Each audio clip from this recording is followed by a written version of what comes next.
নমস্কার বন্ধুরা, নন্দিনী সিম্পল কুকের আরও একটি পর্বে আপনাদের সবাইকে জানাচ্ছি স্বাগত। সন্ধেবেলায় হঠাৎ করে যদি চপ, সিঙ্গাড়া এগুলো খেতে মন চায়, তাহলে এই বাড়িতে একদমই ঝটপট করে নতুন পদ্ধতিতে বা একদমই ইউনিকভাবে বানিয়ে নিন এই রেসিপিটি। আর এতটাই টেস্ট হয়, একবার বানালে দেখবেন আবারও বানানোর অনুরোধ আসবে। তাহলে আর দেরি না করে চলুন বন্ধুরা, রেসিপিটি দেখে নেওয়া যাক। আজকের এই রেসিপি তৈরি করার জন্য প্রথমে এদিকে একটা মশলা তৈরি করে নেব। তার জন্য কয়েকটা শুকনো লঙ্কা, ১ চামচ গোটা জিরা আর ১ চামচ গোটা ধনে দিয়ে আমি একটু হালকা ভেজে নিচ্ছি। ভেজে নিয়ে পুরো ভাঙবো না, আধা করে গুঁড়ো করে নেব। তো হালকা করে ভেজে নিয়ে আমি একটা মিক্সি জারে নিয়ে সমস্ত মশলাগুলোকে দেখুন আধা ভাঙা করে নিয়েছি। সবগুলোই কিন্তু পুরো ভাঙিনি। মশলাটা আমাদের একদমই রেডি হয়ে গেছে। এবারে এদিকে আমি ৩ টে আলু নিয়েছি। আলুগুলো প্রথম থেকেই খোসা ছাড়িয়ে ধুয়ে পরিষ্কার করে নিলাম। এবারে গ্রেট করে নেব। একদমই মিহি করে গ্রেট করে নিতে হবে আলুগুলোকে। তো বন্ধুরা, আলুগুলোকে আমি গ্রেট করে নিলাম মিহি করে। এবারে এদিকে একটা ফ্রাইং প্যান বসিয়ে দিলাম। এই ফ্রাইং প্যানে দিয়ে দিচ্ছি ২ চামচ মতো সরিষার তেল। এখানে অবশ্যই সরিষার তেল ব্যবহার করতে হবে। তেলটা একটু গরম হয়ে গেলে দিয়ে দিচ্ছি আদা রসুন গ্রেট করা। আদা রসুনটাকে খুব ভালো করে একটু ভেজে নেব। এখানে প্রায় ২ চামচ মতো আদা রসুন গ্রেট করা আছে। আদা রসুনটা খুব ভালো করে একটু ভেজে নেওয়ার পরে এখানে দিয়ে দিচ্ছি একটা পেঁয়াজ। পেঁয়াজটাকে আমি একদমই ঝিরিঝিরি করে কেটে রেখেছিলাম। দিয়ে দিলাম পেঁয়াজটা। পেঁয়াজটাকেও একটু ভেজে নিচ্ছি। পেঁয়াজটাকেও একটু ভেজে নিলাম। এ পর্যায়ে যে আমরা আগে থেকে আলুটাকে গ্রেট করে রেখেছিলাম, সে আলুটা এখানে জল ঝরিয়ে ছড়িয়ে দিয়ে দিচ্ছি। আলুটাকে দিয়ে খুব ভালো করে মিশিয়ে নাড়াচাড়া করে নেব। তার আগে দিয়ে দিচ্ছি পরিমাণ মতো লবণ আর 1/2 চামচ দিয়ে দিচ্ছি হলুদের গুঁড়ো। এবারে আলুটাকে খুব ভালো করে রান্না করে নিতে হবে যতক্ষণ না পর্যন্ত আলুটা সেদ্ধ হয়ে যাচ্ছে। আলুটা দেখুন, যেহেতু গ্রেট করা ছিল তো খুব তাড়াতাড়ি কিন্তু সেদ্ধ হয়ে যাবে। ঢাকা দিয়ে দিয়ে আলুটাকে আমি একদমই সেদ্ধ করে নিয়েছি। আলুটা খুব ভালো করে সেদ্ধ হয়ে যাওয়ার পরে এখানে যে আমরা আগে থেকে মশলাটা রেডি করে রেখেছিলাম সেটা এখানে দিয়ে দেব।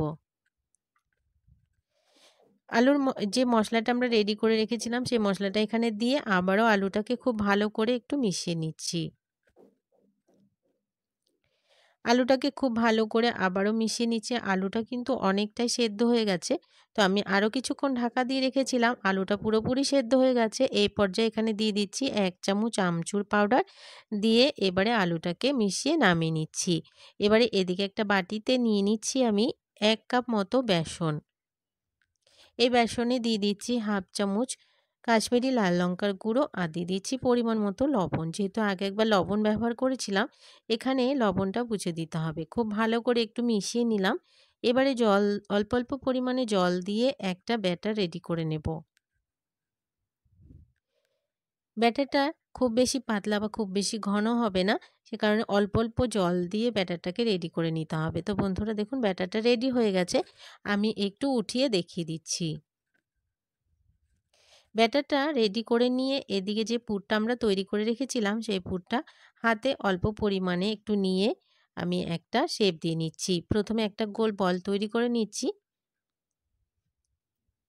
তারপরে হাতের সাহায্যে গোল গোল টিকি আকারে শেপ দিয়ে নিলাম। তো দেখুন, একটা একদমই রেডি হয়ে গেছে। আমি আরও একটা বানিয়ে নিচ্ছি একদমই সেম ভাবে। তো বন্ধুরা, আবারও কিছুটা অংশ নিয়ে হাতে গোল করে নিলাম প্রথমে বলের মতো। তারপরে একটু হাতের সাহায্যে চেপে একটা শেপ দিয়ে নিলাম। তো দেখুন, আমার অনেকগুলো রেডি হয়ে গেছে। এখানে আমি দেখিয়ে দিচ্ছি। সবগুলোই কিন্তু একভাবেই তৈরি করে নিলাম। এবারে এদিকে একটা কড়াই বসিয়ে দিলাম। এই কড়াইতে দিয়ে দিলাম তেল গরম হতে। এ পর্যায়ে যে আমরা বেসনের ব্যাটারটা রেডি করে রেখেছিলাম, সেই ব্যাটারে ডুবিয়ে ডুবিয়ে এক এক করে সবগুলো এখানে দিয়ে দেব। এই পর্যায়ে কিছু কমেন্টসের রিপ্লাই দিয়ে নিই। লিখেছেন, রান্না বাটি খেলি, স্ন্যাক্স রেসিপি অসাধারণ হয়েছে। থ্যাংক ইউ বন্ধু, আপনাকে আমার রেসিপি ভালো লাগার জন্য। তারপরে লিখেছে, সুপ্তি বাসু, খুব ভালো লাগলো, ট্রাই করব। থ্যাংক ইউ বন্ধু, আপনাকেও রেসিপি ভালো লাগার জন্য। তো দেখুন বন্ধুরা, আমি অনেকগুলোই ছেড়ে দিয়েছি। এগুলো কিন্তু ফুলে গেছে। তারপরে লিখেছে কৃষ্ণা দে, খুব স্বাস্থ্যকর আর সস দিয়ে খেতে দারুণ লাগে। থ্যাংক ইউ বন্ধু আপনাকে আমার রেসিপিগুলো ভালো লাগার জন্য। এবারে এদিকে আমি এগুলো সবগুলো উল্টে দিয়েছি। তো দেখুন বন্ধুরা, দেখে বুঝতেই পারছেন কতটা ফুলে উঠেছে। সবগুলোই কিন্তু গোল্ডেন ব্রাউন করে ভেজে নেওয়া হয়ে গেছে। এগুলো ভাজতে খুব বেশি সময় লাগে না, যেহেতু আগে থেকে রেডি করা আছে। তো বন্ধুরা, এগুলো একদমই রেডি হয়ে গেছে। নামিয়ে আমি সার্ভ করে দিচ্ছি। আর বাকিগুলোও ভেজে নিচ্ছি।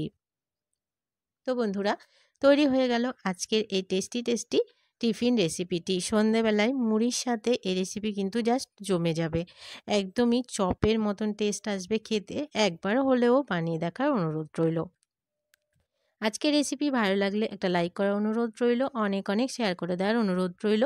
নতুন বন্ধু আমার চ্যানেলে নতুন এসে থাকলে আমার চ্যানেলটিকে সাবস্ক্রাইব করে পাশে থাকা বেল আইকনটাকে প্রেস করে অল বাটনে ক্লিক করতে ভুলবেন না, এ ধরনের রান্নার নোটিফিকেশনগুলো সবার আগে আপনাদের কাছে পৌঁছে যাওয়ার জন্য। আর আজকের রেসিপি কেমন লাগলো কমেন্টস বক্সে কিন্তু জানাতে ভুলবেন না। সবার কমেন্টস আমি অবশ্যই রিপ্লাই দেওয়ার চেষ্টা করব। আজকের মতন টাটা, সবাই ভালো থাকবেন, সুস্থ থাকবেন।